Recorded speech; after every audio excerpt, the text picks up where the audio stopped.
पापा जी, ये लीजिए 100 रुपए और मार्केट से कुछ फल और सब्जियां ले आइए। और हाँ, सब्जियां और फल खरीदते समय मोल भाव करिएगा, वरना सब्जी वाले आपको चूना लगा देंगे। निशा अपने ससुर मनोहर जी से बोली। मनोहर जी बोले, बहू, आज तबीयत कुछ सही नहीं लग रही है। शायद पेट में गैस हो गई है, उल्टी जैसा हो रहा है।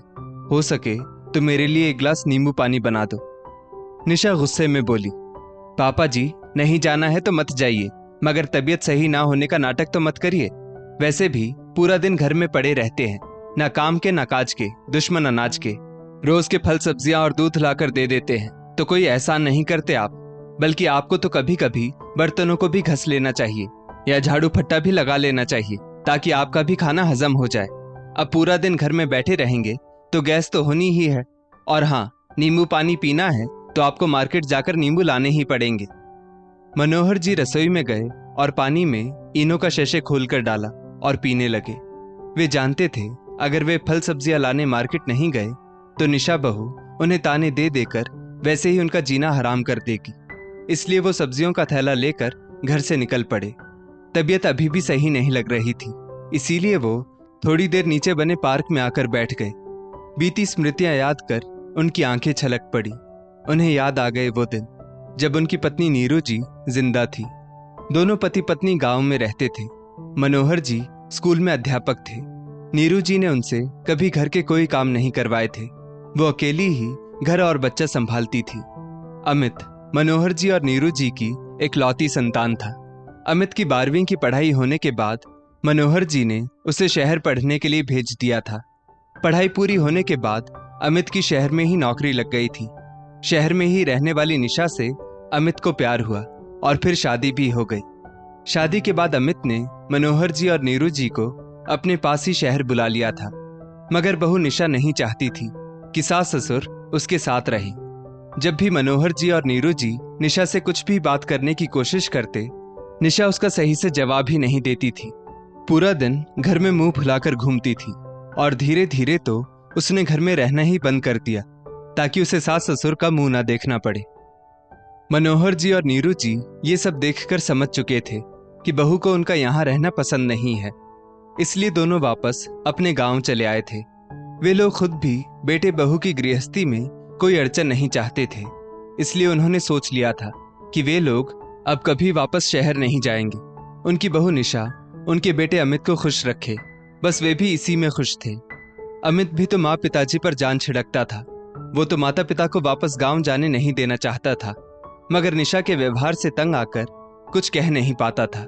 जब अमित ने माता पिता को गांव जाने से रोकना चाहा तो नीरू जी ने कहा था, बेटा बस तू खुश रहे, हम यही चाहते हैं, हमारी चिंता मत कर, हम लोग गांव में ही खुश हैं। जिंदगी सुखमय बीत ही रही थी कि नीरू जी को अचानक आए हार्ट अटैक ने मनोहर जी का पूरा जीवन परिवर्तित कर दिया। नीरू जी के जाने के बाद मनोहर जी बिल्कुल अकेले पड़ गए और जैसे तैसे सब मैनेज करने लगे। नीरू जी के राज में मनोहर जी को कभी घर का कोई काम नहीं करना पड़ा था।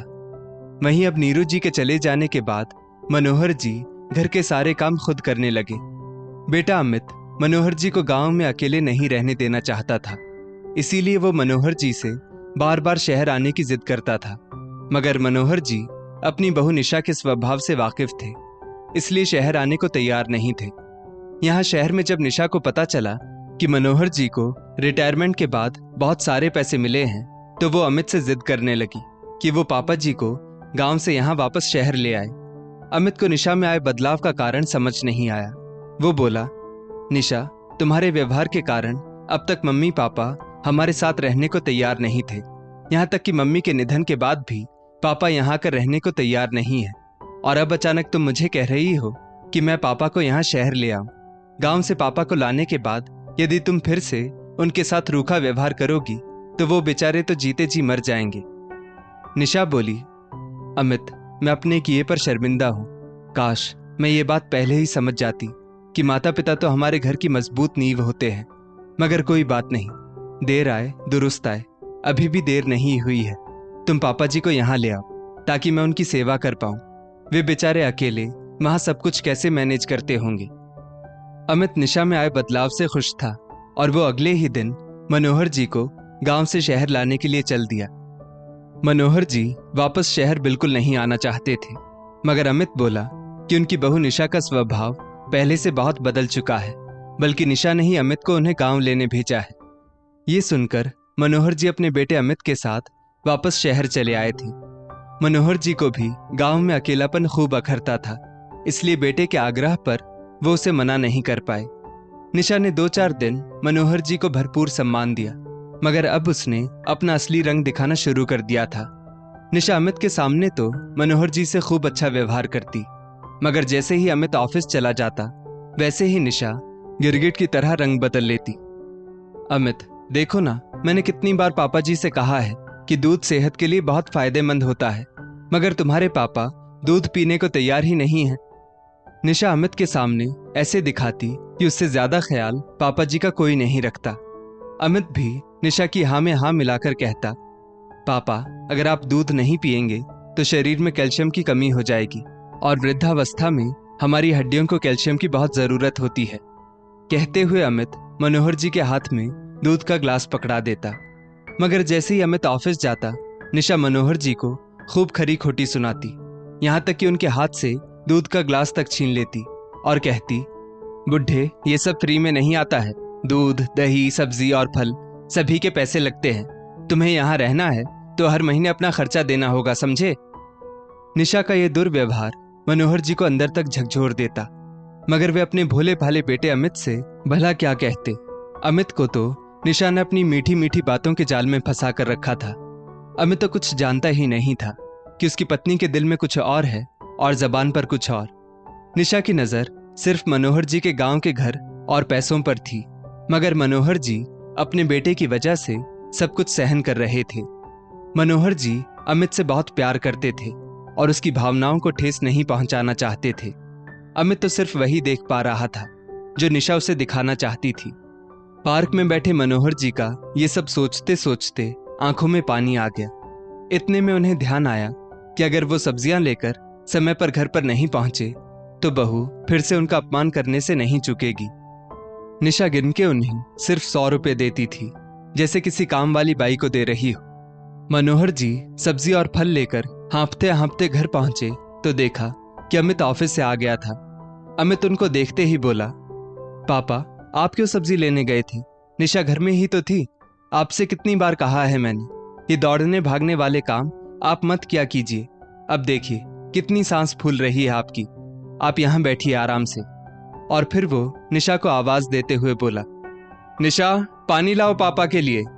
इतने में निशा जल्दी से रसोई से पानी लेकर बोली, मैंने तो कितनी बार मना किया है पापा जी को, मगर पापा जी तो सुनते ही नहीं। कहते हैं फल सब्जियां लाने के बहाने उनका टहलना भी हो जाता है।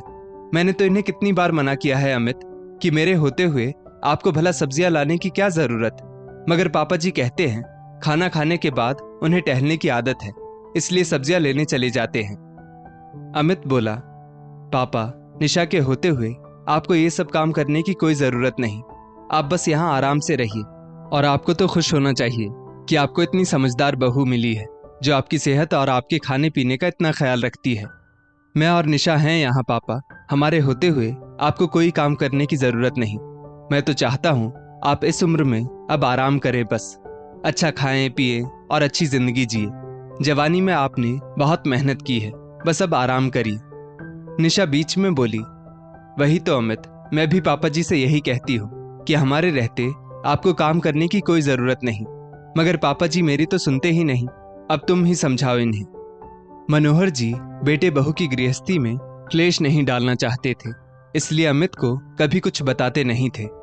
मनोहर जी की हालत तो ऐसी हो गई थी कि कुछ कह भी नहीं सकते थे, और कहते तो भी अमित शायद ही विश्वास करता, क्योंकि अमित से निशा का दोहरा चेहरा अब तक छुपा हुआ था। निशा के मनोहर जी पर जुल्म धीरे धीरे बढ़ते चले जा रहे थे। आज जब मनोहर जी सब्जियां लाने जा रहे थे, निशा बोली, पापा जी, अब से रोज आप आपके पैसों से सब्जियां, फल और दूध लाया करेंगे। आखिर जो भी आपके पास है वो सब हमारा ही तो है, और आपको अपने जीते जी वो सब हमारे लिए खर्च करना चाहिए। इतने सारे पैसे आप अपने साथ ऊपर थोड़े ना ले जाएंगे। आप तो मजे से यहाँ हमारी छाती पर आकर बैठ गए हैं, मगर आपके आने के बाद हमारा खर्च तो 2 गुना हो गया है। वो नहीं दिखता आपको? जब से आए हैं देख रही हूँ आपके पैसे आपने अब तक निकालना शुरू नहीं किया। अरे बेटे के घर में बाप मेहमान थोड़ी होता है। जाइए अंदर और आज से अपने पैसे निकालना शुरू कर दीजिए, समझे? मनोहर जी ने अपने कमरे में जाकर 500 रुपए का नोट निकाला और सब्जियां और फल लाने चले गए। अब से रोज मनोहर जी अपने पास से पैसे निकालते और घर का सामान लाते। फिर भी निशा उन्हें दूध, फल और यहाँ तक कि खाना भी बराबर नहीं देती थी। अमित जो पैसे निशा को घर खर्च के लिए देता था, उससे निशा बाहर खूब शॉपिंग और पार्टी करती। ये सब बातें अमित बिल्कुल नहीं जानता था। काफी महीने इसी तरह गुजर गए। मनोहर जी अंदर ही अंदर घुटने लगे थे। कभी कभी वो अपनी पत्नी को याद कर खूब रोते और कहते, काश तुम मुझे यूं अकेला छोड़कर कभी नहीं जाती।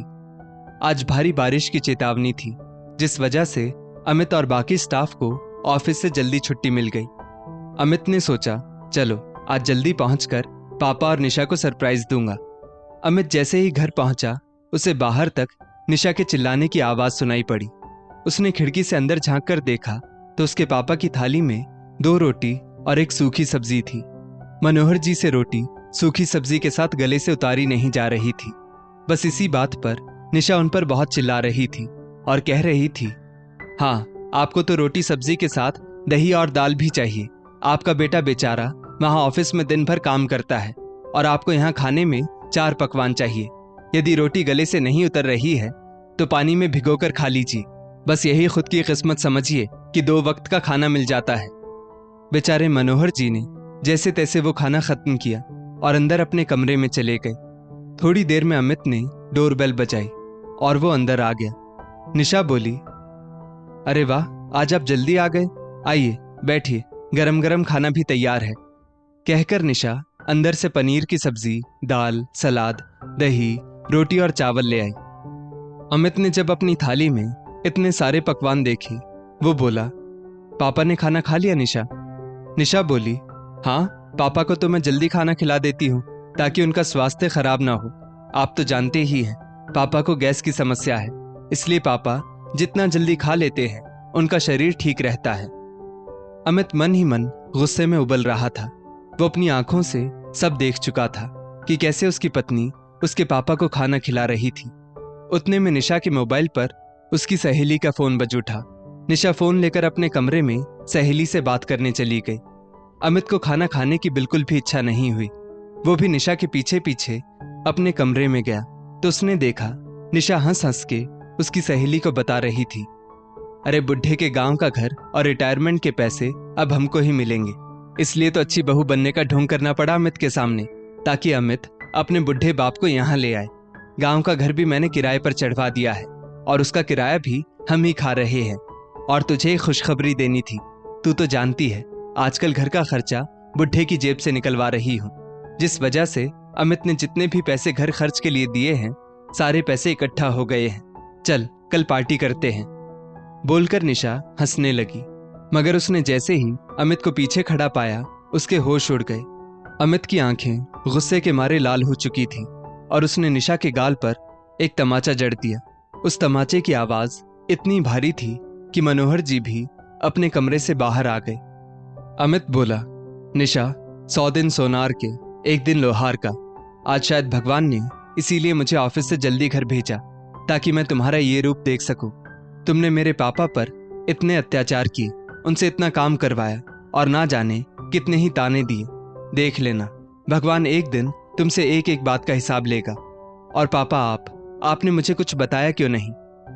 मनोहर जी बोले, बेटा, आज तू सच्चाई खुद ही जान गया। मैं तुम दोनों में क्लेश नहीं करवाना चाहता था बेटा, और बस अब मैं वापस अपने घर, अपने गांव जाना चाहता हूँ। तेरा जब भी मन करे तो मुझसे वहां मिलने आ जाना। अमित ने अपने पापा को रोकने की बहुत कोशिश की, मगर मनोहर जी नहीं रुके। मनोहर जी ने अपनी बहू से हमेशा के लिए रिश्ता तोड़ दिया। मनोहर जी जब तक यहाँ रहे घुटते रहे। उनकी बहू ने उन्हें हर पल तरसने को मजबूर कर दिया। अमित को भी आज अपनी ही पत्नी से नफरत सी हो गई थी।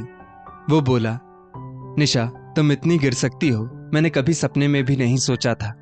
आज मुझे तुम्हें अपनी पत्नी कहने में शर्म महसूस हो रही है। मैं उस पल को कोसता हूँ जब मैंने तुम जैसी औरत को पसंद किया था। अमित की इतनी कड़वी बातें सुन निशा रोने लगी और अमित के पैरों में गिरकर उससे माफी मांगने लगी, मगर अमित ने उसे माफ नहीं किया। दोस्तों, हमें हमारे किए गए पापों की सजा यहीं भुगतनी है, इसलिए कभी भी कोई भी बुरा काम करने से पहले जरूर सोच लें, क्योंकि हमारे कर्म ही हमारी पहचान है। इस स्टोरी को लेकर आपकी क्या राय है, नीचे कमेंट करके जरूर बताइएगा। और ऐसी ही और भी बेहतरीन वीडियोस के लिए हमारा पेज जरूर फॉलो करें। धन्यवाद।